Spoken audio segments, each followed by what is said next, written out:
Assalamualaikum warahmatullahi wabarakatuh. Kembali lagi bersama saya, Topan.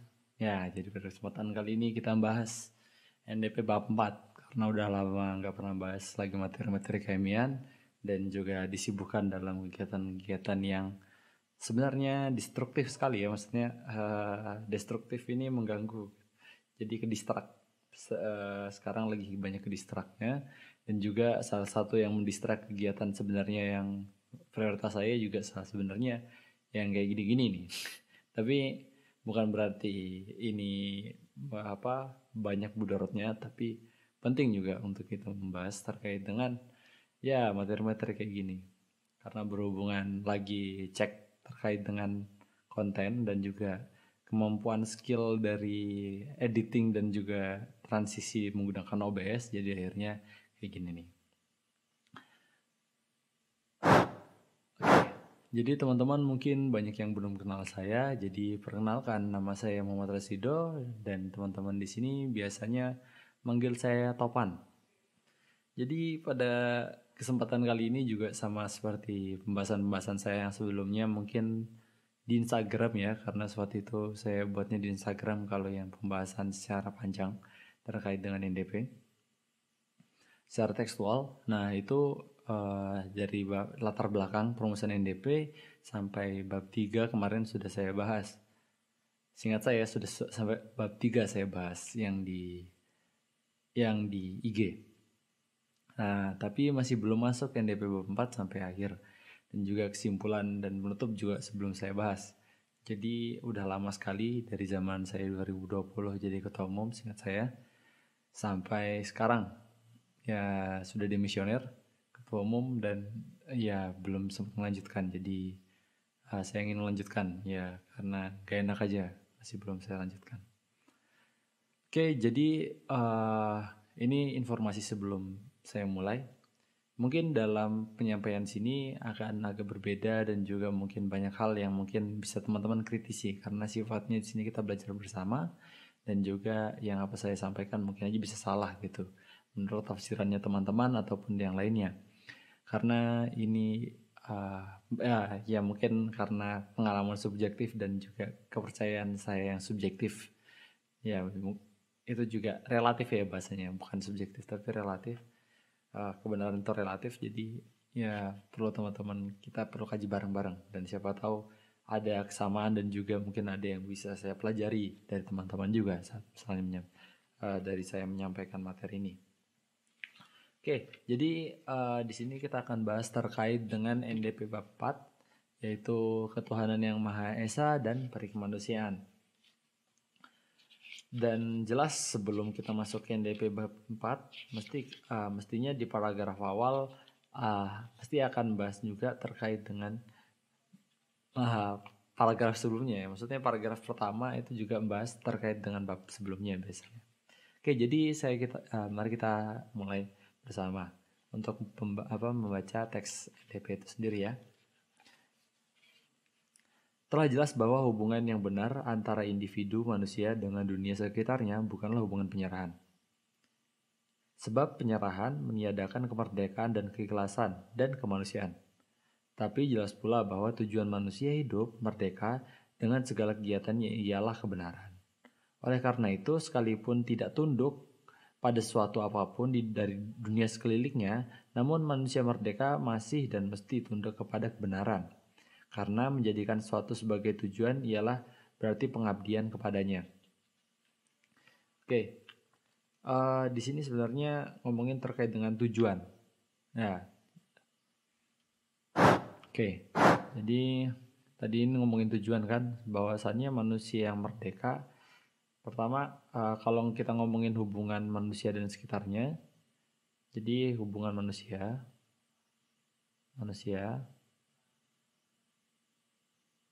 dengan sekitarnya ini bisa lingkungan atau alam, baru itu ada makhluk yang lain Yang lain baru itu ada manusia itu sendiri, manusia yang lain ya maksud saya.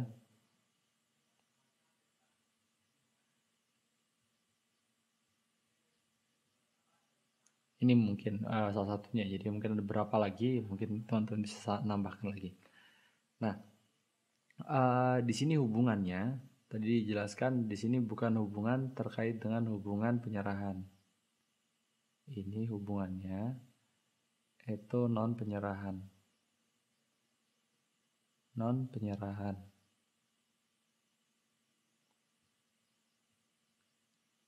Nah, karena kalau hubungan dengan lingkungan dan makhluk dan manusia yang lain itu adalah hubungan penyerahan, maka manusia itu bisa dikatakan dia tidak merdeka.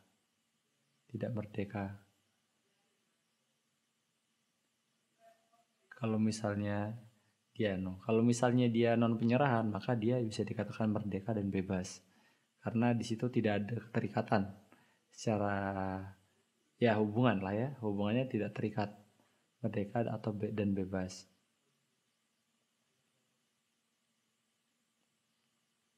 Maka di sini dikatakan kalau misalnya karena saat misalnya manusia memiliki tujuan, karena misalnya di awal di ini bab 1 dijelaskan bahwasannya kepercayaan yang dimiliki manusia itu yang akhirnya mempengaruhi lingkungan makhluk dan manusia lain itu. Nah, dia akhirnya menciptakan tujuannya itu pada kebenaran. Maka merdeka dan kebebasan ini mesti memiliki tujuan. Tujuannya apa? Pada kebenaran. Kebenaran. Nah, dan kebenarannya itu yang harus yang paling benar atau absolut. Dan kebenaran yang absolut itu hanyalah milik Allah Subhanahu wa taala. Nah, baru di sini yang dinamakan hubungan penyerahan.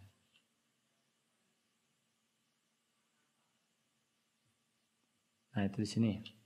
Itu bab paragraf 1 ya, bab 4 paragraf 1. Jadi, kebenaran-kebenaran menjadi tujuan hidup dan apabila demikian, maka sesuai dengan pembicaraan terdahulu, maka tujuan hidup yang terakhir dan mutlak ialah kebenaran terakhir dan mutlak sebagai tujuan dan tempat menundukkan diri. Nah, itu yang tadi saya jelaskan ya. Jadi di sini bahwasannya kebenaran yang absolut menjadi tujuan dan akhir. Tujuan dan awal. Dasar sebagai dasar dan akhir.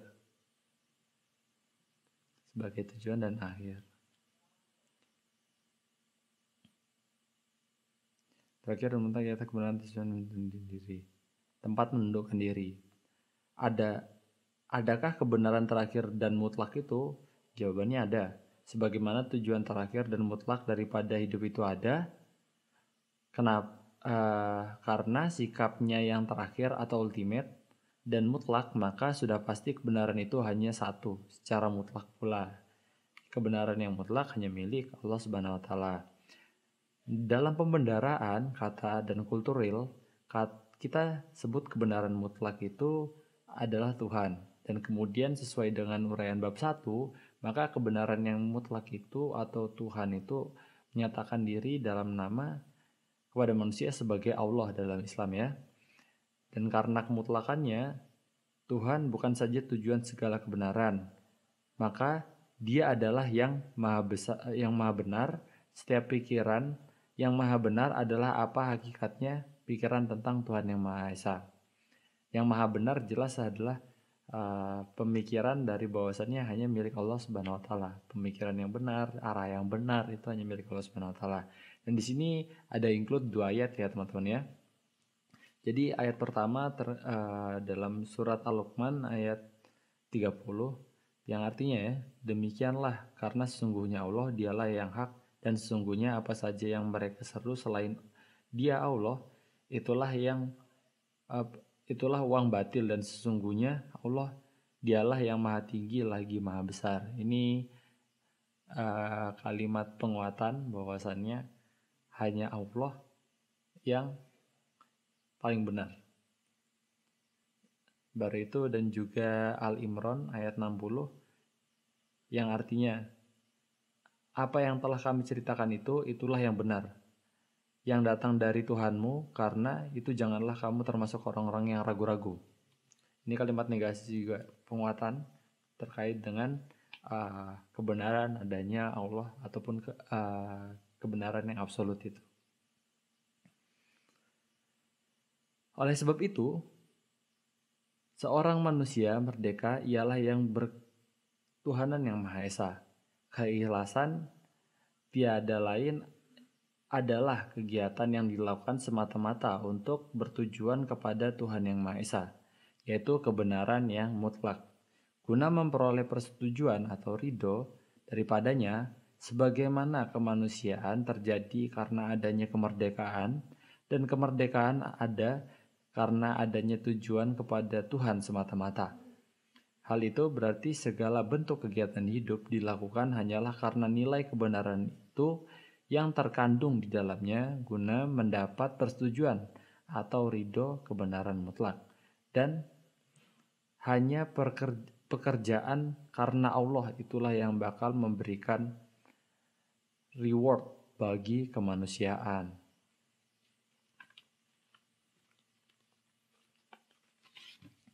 Oke, nah ini menjelaskannya terkait dengan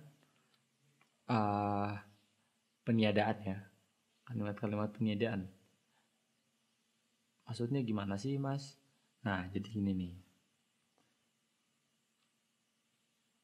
dalam NDP sebenarnya dalam beragama sendiri jelas ada beberapa jenis manusia gitu ya, dan maksudnya kategori orang mempercayai sesuatu. Pertama, iya maksudnya bukan percaya sesuatu tapi mempercayai Tuhan ada apa enggak gitu lah bahasanya. Pertama ada ateis, jelas ateis yang nanti juga dibahas. Ateis, ada ateis jelas, baru ada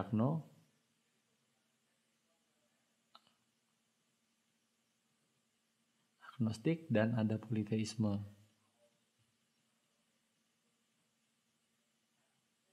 Dari tiga ini dalam Al-Quran sebenarnya kira-kira mana yang paling banyak dibahas dan paling banyak penekanannya? Nah, seringkali sebenarnya ya ini akan dibahas sebenarnya dalam Al-Quran, dua ini dibahas. Ateis dan agnostik ini dibahas dalam agama Islam, tapi sebenarnya ini tidak mengancam, maksudnya untuk Islam sendiri. Ya walaupun tetap dibahas dalam agama Islam, dalam Al-Quran dibahas, tapi dia tidak terlalu dibahas secara mendetail. Tapi yang sangat dibahas detail dan dikecam sangat banyak sekali, yang biasanya juga kalau udah ada berislam tapi masih melakukan tindakan politeisme, itu biasanya dikatakan syirik. Nah, dikatakan syirik. Politeisme itu Tuhannya banyak.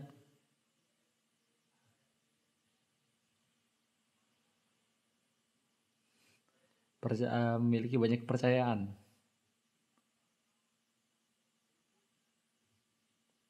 Banyak kepercayaan.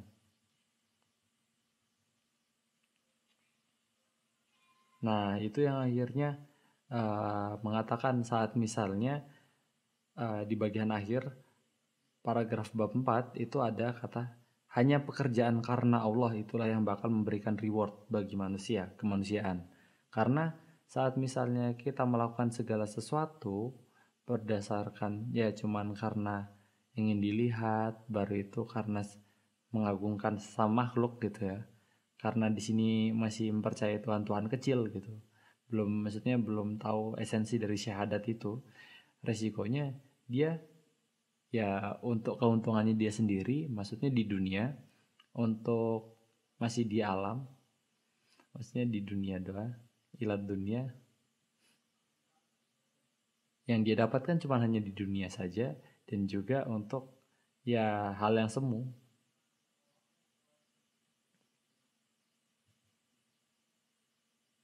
Tidak selamanya, karena sementara di dunia dan di politeisme.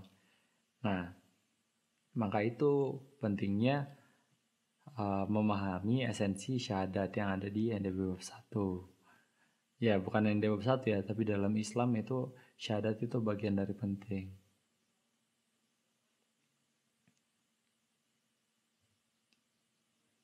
Karena di situ ada kalimat yang di situ meniadakan banyaknya Tuhan yang dikhawatirkan oleh Cak Nur dan kawan-kawan sebelum ya pas perumusan NDP, karena banyaknya politeisme, harapannya ini tidak terjadi di tubuh HMI dan kader-kader HMI. Yang di situ akhirnya esensi sadat ini dalam bentuknya nanti di NDP selanjutnya dibahas dalam bentuk-bentuk amalia. Tapi nanti, nah, saya hapus. Nah, jadi politeisme ini sebenarnya yang ingin diberantas dan ingin dijaga biar tidak terjadi. Dan ini juga ada kutipan ayatnya. Ada kutipan ayatnya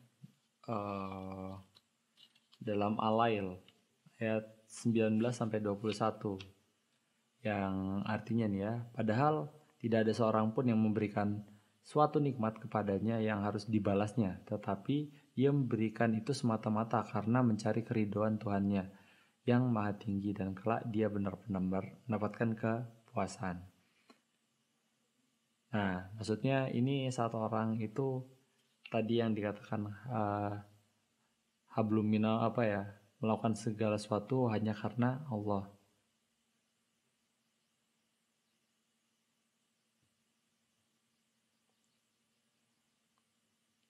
Atau niat ya, innama amal niatnya karena Allah.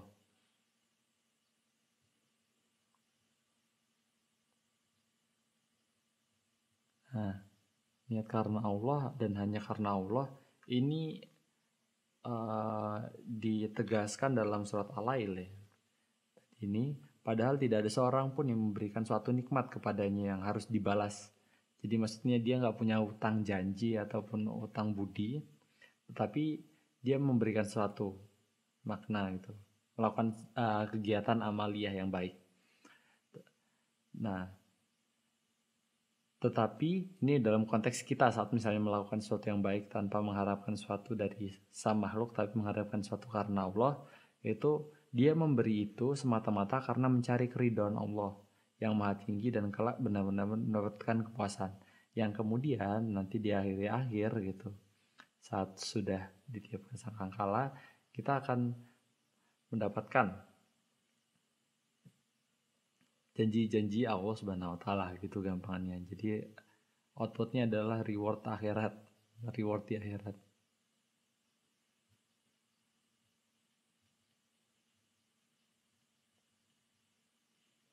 Gitu ya. Jadi pahala kita ditimbang dan timbangan itu yang akhirnya menentukan kita ini di surga apa neraka gitu gampangannya. Oke. Itu untuk paragraf 4. Kita lanjut lagi. Ya, jadi teman-teman saya nggak daki-daki gitu ya, nggak usah panjang-panjang. Maksudnya nggak usah bahas yang terkait malah berfilsafat, berargumentasi terlalu karena esensinya dari NDP ini sebagai bentuk ideologis, ya pola pikir yang mempengaruhi gerakan, ya pola kehidupan di masyarakat, kehidupan kita pribadi utamanya. Ya saat kita melakukan kegiatan atau beraktivitas sehari-hari, ya seharusnya mementingkan ini. Saat misalnya kita mengetahui esensinya dari mulai dari bab 1 sampai akhir, jelas kita melakukan bentuk-bentuk amaliyahnya. Karena iman ilmu amal, bukan iman sama ilmu aja. Gitu ya, jadi ada amalnya belakang. Dan amal itu sebenarnya jadi output akhirnya. Kalau dalam kehidupan bermasyarakat saat ini. Karena kita lagi ngumpulkan bekal untuk akhirat nanti ya. Ya, lanjut aja ya. Biar gak kebanyakan beo sayanya. Oke, jadi saya lanjut. Kata iman berarti percaya dalam hal ini. Oke, sorry, saya kembalikan lagi. Oh, sorry, saya juga masih belum biasa nih menggunakan ini OBS karena baru disetting kemarin. Saya baru desain-desainnya kemarin, baru selesai kemarin juga. Kata iman berarti percaya dalam hal ini, percaya kepada Tuhan sebagai tujuan hidup yang mutlak dan dapat mengabdikan diri kepadanya. Sikap menyerahkan diri dan mengabdi kepada Tuhan disebut Islam. Oke, saya catat aja dulu. Jadi teman-teman belum saya lihatkan, nanti saya tulis Islam. Nah, Islam ini mengabdikan diri kepadanya. Sikap menyerahkan diri, mengabdi kepada Tuhan disebut Islam. Islam menjadi nama segenap ajaran pengabdian kepada Allah. Oke, disebut pengabdian.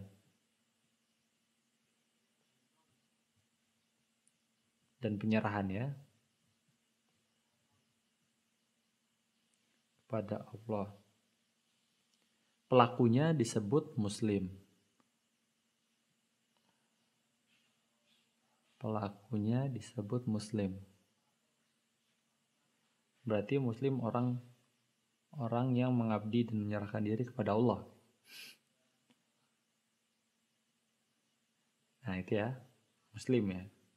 Kira-kira kita melakukan penyerahan atau pengabdian gak kepada Allah gitu? Ya di HMI kayaknya ya mungkin mau aja kita masih bisa istiqomah di jalan itu ya, pengabdian dan penyerahan kepada Allah. Pelakunya disebut Muslim, tidak lagi diperbudak oleh sesama manusia atau sesuatu yang lain dari dunia sekelilingnya. Jadi tidak terikat pada struktur penyembahan sesama makhluk gitu ya. Yang di situ bisa dikatakan syirik. Dan menyembahkan diri kepada Tuhan Yang Maha Esa, yaitu Allah Subhanahu wa taala. Semangat tauhid dalam kurung memutuskan pengabdian hanya kepada Allah Subhanahu wa taala. Maksudnya ini memastikan bahwasanya Tuhan itu hanya Allah Subhanahu wa taala, menimbulkan kesatuan tujuan hidup, kesatuan kepribadian dan kemasyarakatan. Kehidupan bertauhid tidak lagi berat sebelah, parsial dan terbatas. Manusia bertauhid adalah manusia sejati yang sempurna, yang kesadaran dan akan dirinya tidak mengenal batas.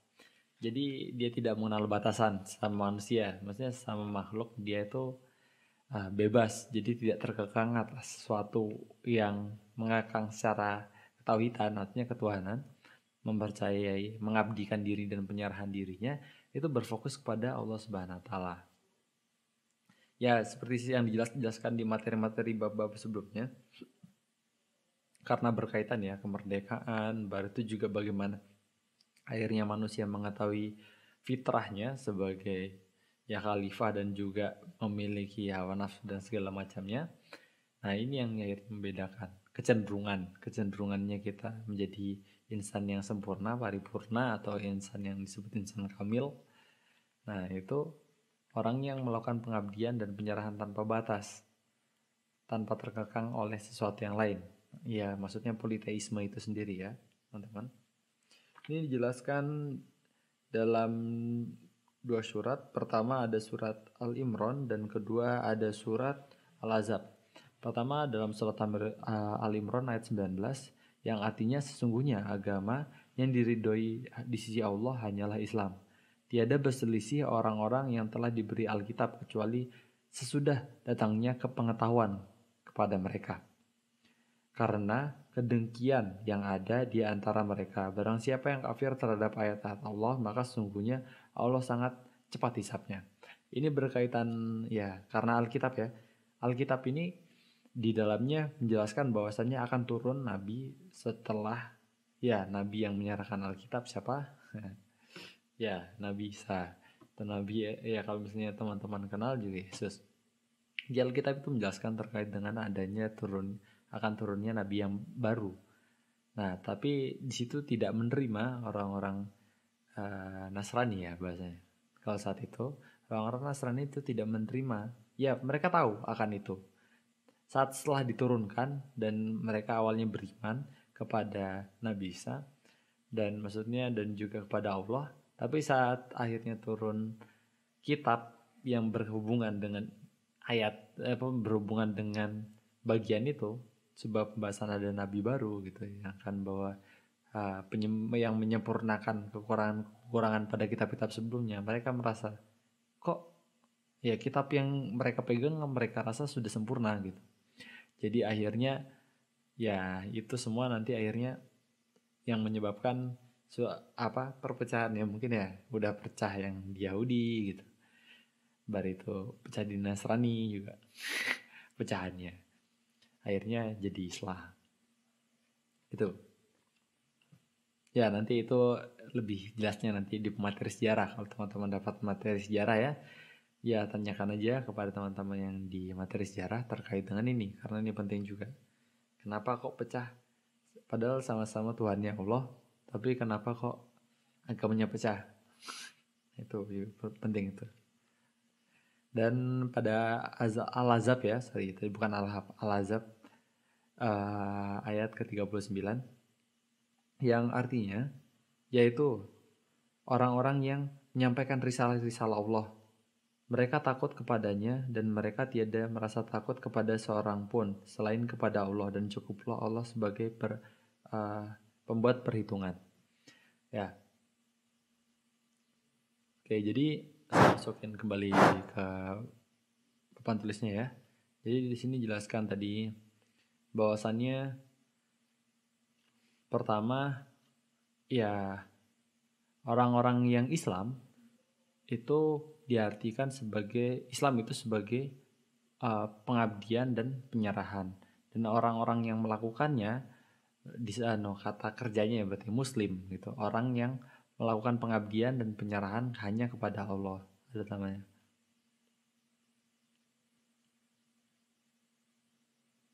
hanya kepada Allah Subhanahu wa taala, hanya kepada Allah.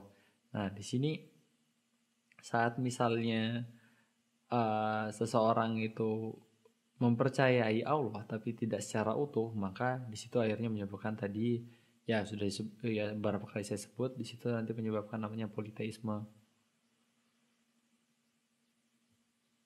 Ya mungkin juga menyebabkan yang namanya agnostik.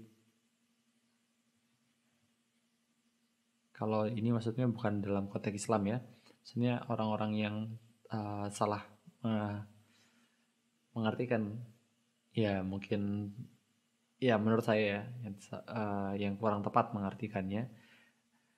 Jadi saat misalnya Tuhannya dia banyak ataupun dia hanya percaya Tuhan tanpa adanya fitrah yang kedua gitu ya, maksudnya agama, itu akhirnya jadinya agnostik. Jadi orang agnostik itu mempercayai Tuhan tanpa adanya agama, dan politeisme ini mempercayai Tuhan yang banyak sekali gitu.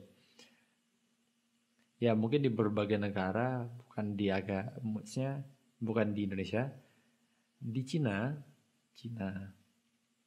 nah Jepang, ya rata-rata Asia sih, rata-rata di bagian benua Asia,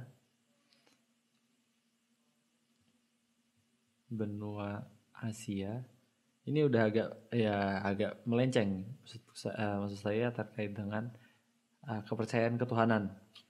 Yang pertama menduduki, maksudnya karena saya tulis tadi duluan ya, jadi yang paling berat orang-orangnya gitu ya sudah nggak percaya lagi sama adanya Tuhan, ataupun dia mempercayai Tuhan tanpa adanya agama.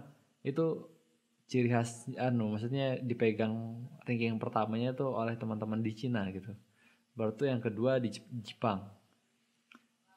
Lebih tepatnya ini sebenarnya bukan agnostik atau politeisme, tapi ateis.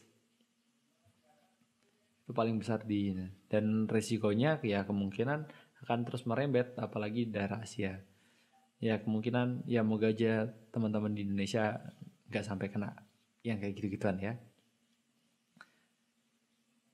Nah, dan juga di sini tadi jelaskan bahwasanya di Al-Ahzab itu orang-orang yang beriman gitu, dia tuh nggak takut orang yang memiliki iman di dalam hatinya gitu, memiliki iman. Dia ini nggak takut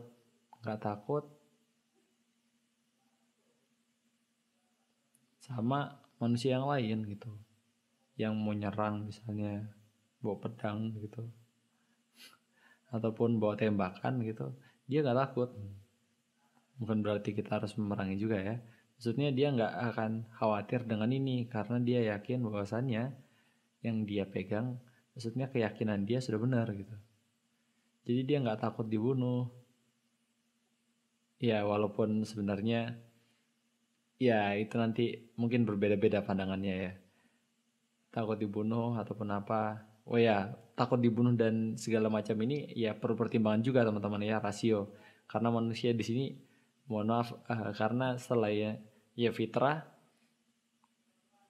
ada akal, ada nafsu. Ini ini semuanya satu kesatuan integral ya. Jadi saat ada kondisi-kondisi kayak gini, ya ada kalanya teman-teman juga harus menggunakan akal dan juga nafsu teman-teman ya untuk ya terus bisa mencapai ini. Jadi cara ini metode bukan hanya satu ya. Jadi teman-teman bisa juga langsung memerangi saat emang kalau merasa ditindas itu boleh hukumnya memerangin. Ya kalau ditindas ya, mohon maaf kalau ditindas itu hukumnya wajib untuk melawan karena kita memiliki yang namanya kemerdekaan.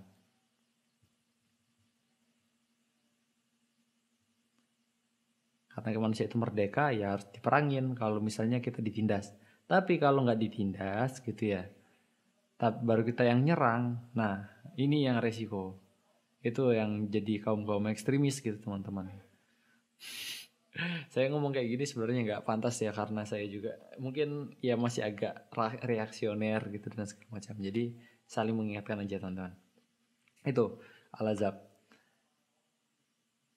Oke, saya lanjutkan lagi, Bang. Oke, saya lanjutkan paragrafnya ya teman-teman ya. Oh sorry, salah pencet lagi karena masih belum terbiasa sama tombol shortcut yang saya buat sendiri.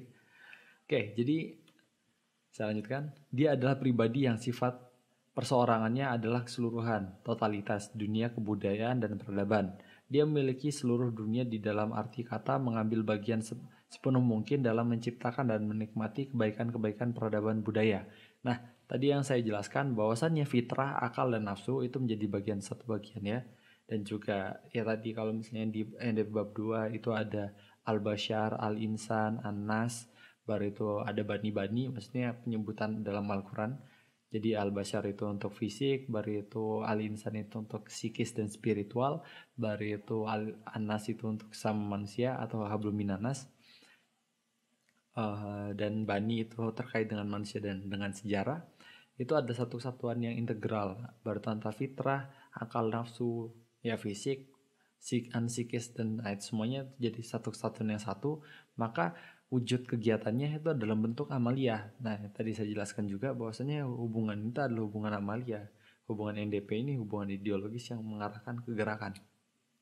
Kalau tidak menghasilkan gerakan ya mohon maaf itu hanya ya nalar aja ya, berarti iman ilmu aja gitu. Bahkan kemungkinan juga malah mengada-ngada imannya.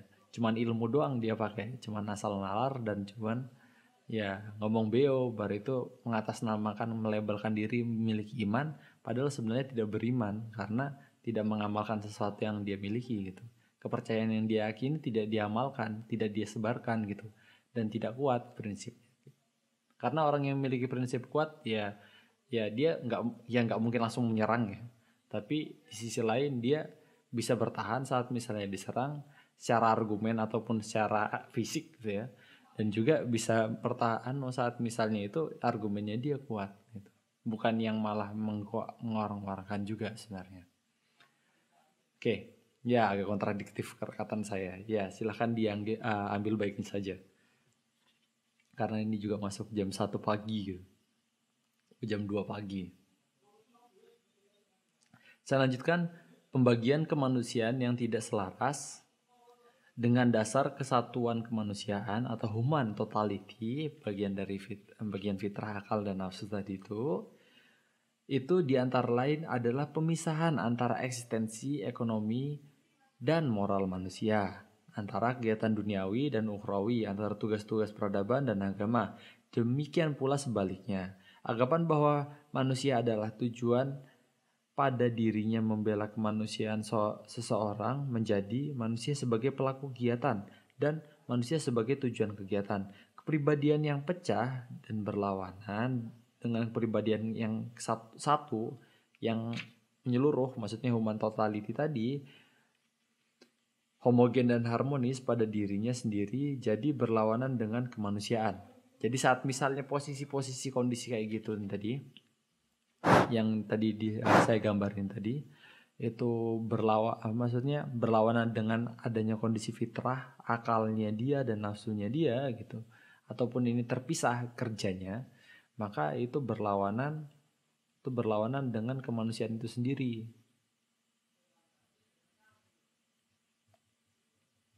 Berlawanan sama kemanusiaan.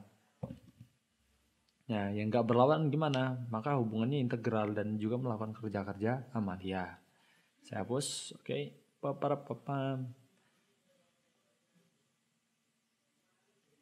Oke.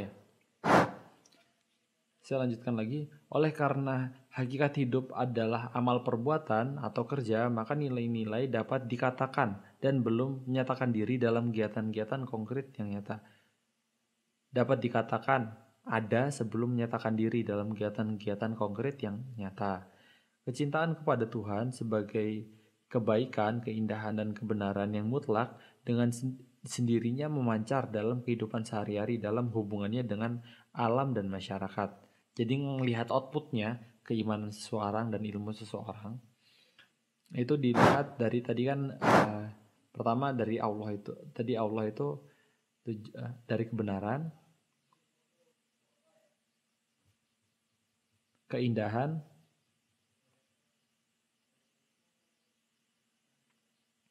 kebaikan, keindahan, dan kebaikan. Asal muasalnya ini saat misalnya akhirnya dalam konteks ini dilakukan oleh manusia,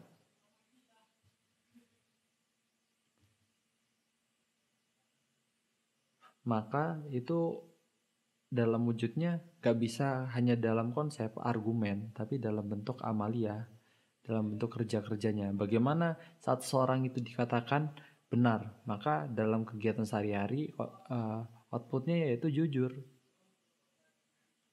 keindahan, rapi, baru itu segar gitu ya bahasanya. Baik, baru itu ya mungkin sopan, baru itu dia berkata yang baik.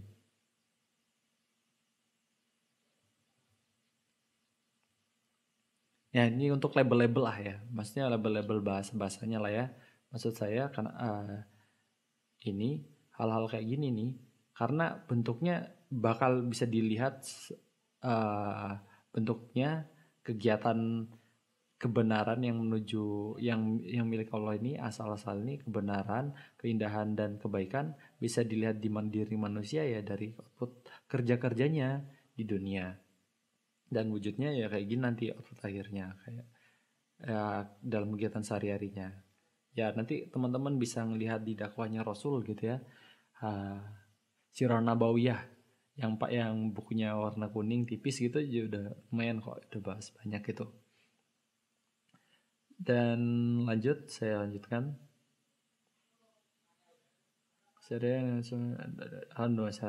Berupa usaha-usaha yang nyata guna menciptakan sesuatu yang membawa kebaikan, keindahan dan kebenaran bagi sesama manusia.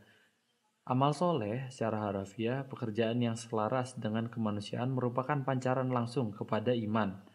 Lihat Al-Quran, amanu wasala wa amlus saat tihat, tidak kurang dari 50 kali pengolahan komunikasi kata. Jadi ketuhanan yang Maha Esa memancar dalam perikemanusiaan.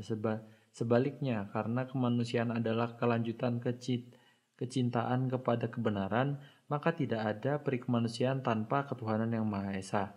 Perikemanusiaan tanpa ketuhanan adalah tidak sejati.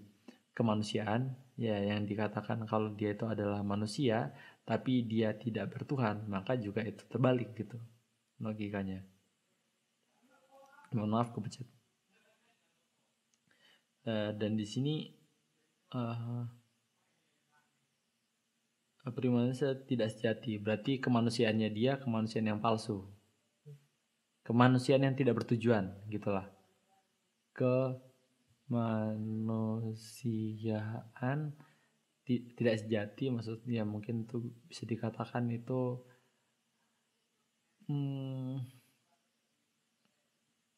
palsu, kemanusiaan yang palsu, karena dia tidak memiliki tujuan. Kenapa dikatakan palsu? Ya karena tidak ada dasar tadi karena kebenaran itu menjadi dasar, memiliki kepercayaan dan juga menjadi tujuan. Ini yang menyebabkan kemanusiaannya itu adalah palsu.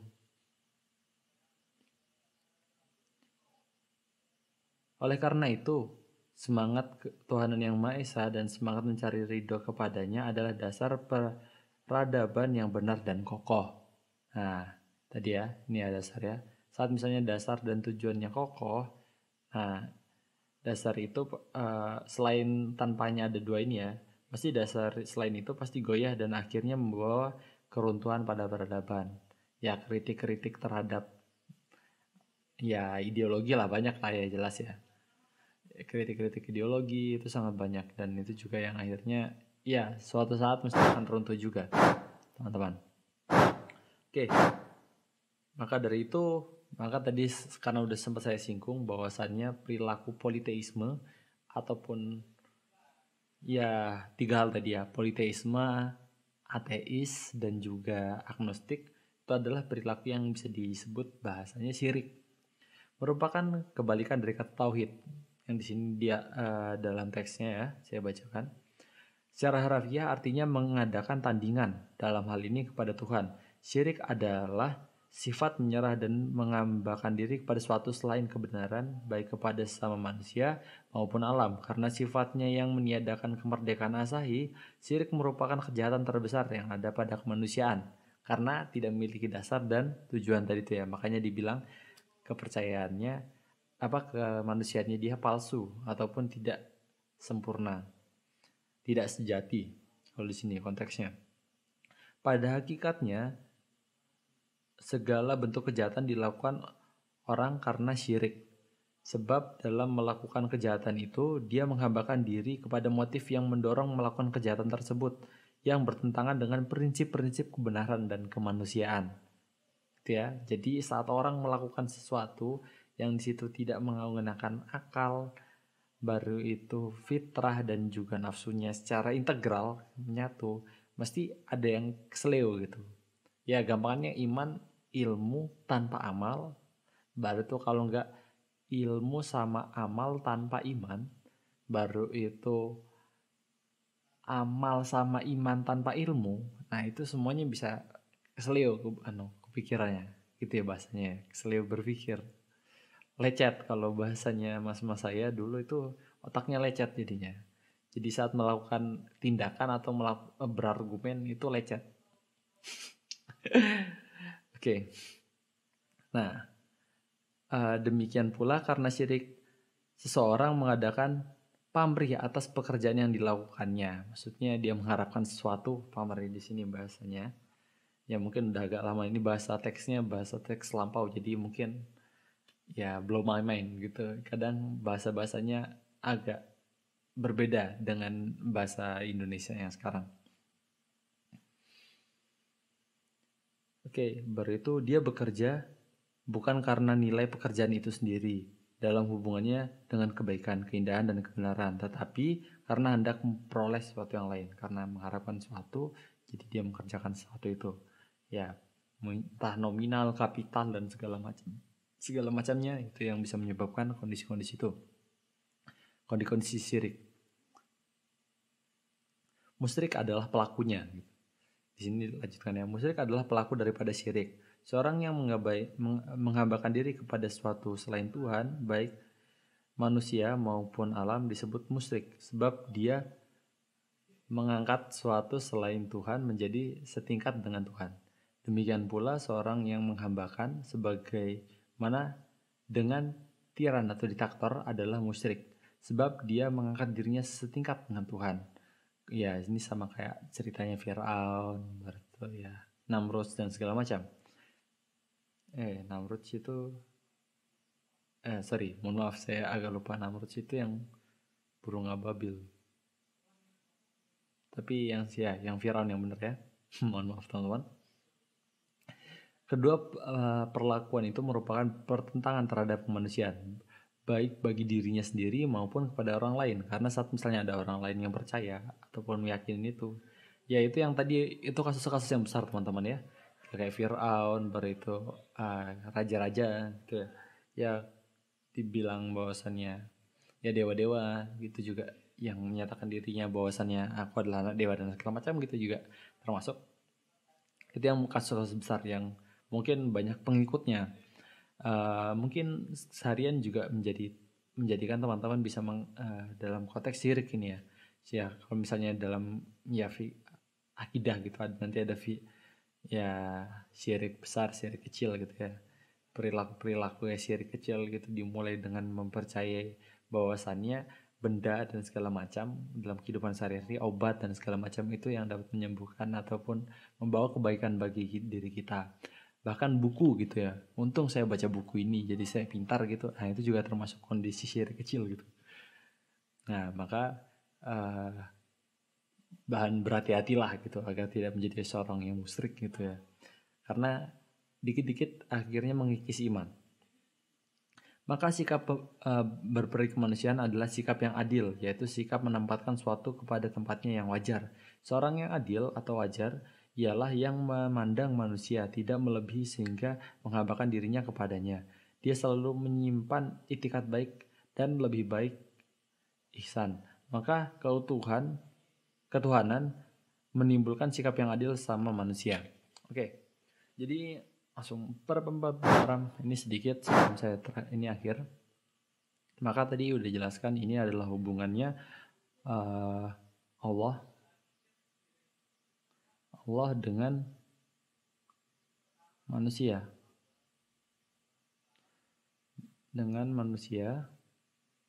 Maka di sini tadi dijelaskan adalah hubungan penyerahan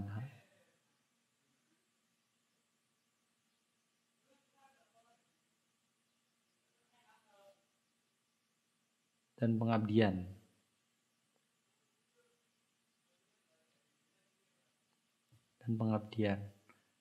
Dan di sini ya untuk mempercayai maka harus sinkron semua nih antara fitrah, akal, batu nafsu, fisik, DKK lah ya, semuanya itu dia harus sinkron. Baru itu ya iman, ilmu, amal juga harus sinkron. Semuanya bagian dari tubuh, bagian dari keseharian juga harus sinkron. Yang situ karena pengabdian, penyerahan lanjutnya. Dan outputnya tadi saat misalnya hubungan habluminallah di sini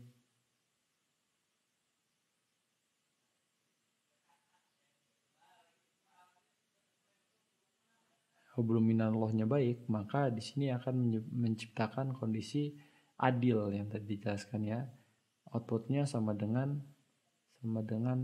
adil, menempatkan suatu pada tempatnya sesuai takarannya. Yang di sini berkaitan dengan hubungan yang non kehambaan ya, maksudnya sama manusia. Di sini maka hubungan sama manusianya tuntas. Di sini adil, jujur dan segala macam. Tadi kan outputnya kebaikan, kebenaran dan itu. Karena Allah itu tujuan dan dasar. Tadi ada kebenaran, keindahan, dan kebaikan menjadi tujuan manusia dan dasar. Maka amalnya juga sesuai tujuan dan dasarnya dia mencapai yang namanya kebenaran, keindahan, dan kebaikan. Jadi hablum minannasnya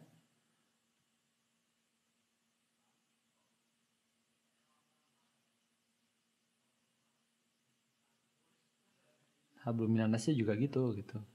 Dia mengarah kepada sesuatu yang baik, benar, dan indah. Nah, itu yang akhirnya menciptakan manusia yang adil. Gitu. Nah, ya mungkin begitu saja teman-teman dari saya. Ya, seperti biasa karena teksnya panjang, jadi mungkin ya pembahasannya agak boring karena saya juga masih belum punya BGM, background musik ya. Jadi biasanya ya yang saya lihat ya, saya pelajarin untuk menciptakan ya yang menyenangkan dan segala macam cerita-cerita yang ini yang menyenangkan dan keren gitu ya butuh banyak proses, apalagi sekarang kita dihadapkan dengan online gitu, perlu menciptakan sesuatu yang menarik. Di sini saya menggunakan juga ya drawing pad gitu ya karena saya ya biasa menggunakan papan tulis pas jadi master of training. Jadi biasanya saya pakai drawing pad, biasanya pakai papan tulis, saya adaptasikan di sini jadi pakai drawing pad. Dan di sini saya menggunakan OBS. Harapannya tampilannya menarik, jadi nggak gitu-gitu aja gitu. Jadi yang ketiduran pas misalnya saya ganti slide-nya kayak gini, kedengaran suaranya dan juga teman-teman yang lain bisa bangun gitu ya saat ngantuk gitu. Dan juga mungkin bisa jadi pengantar tidur karena sekarang enaknya ini bisa ditonton terus-menerus gitu ya. Ya, mungkin sekian dari saya. Terima kasih kepada teman-teman yang sudah mendengarkan dari awal sampai akhir. Kurang lebihnya saya mohon maaf. Wabillahi taufiq wal hidayah. Wassalamualaikum warahmatullahi wabarakatuh. Bye bye.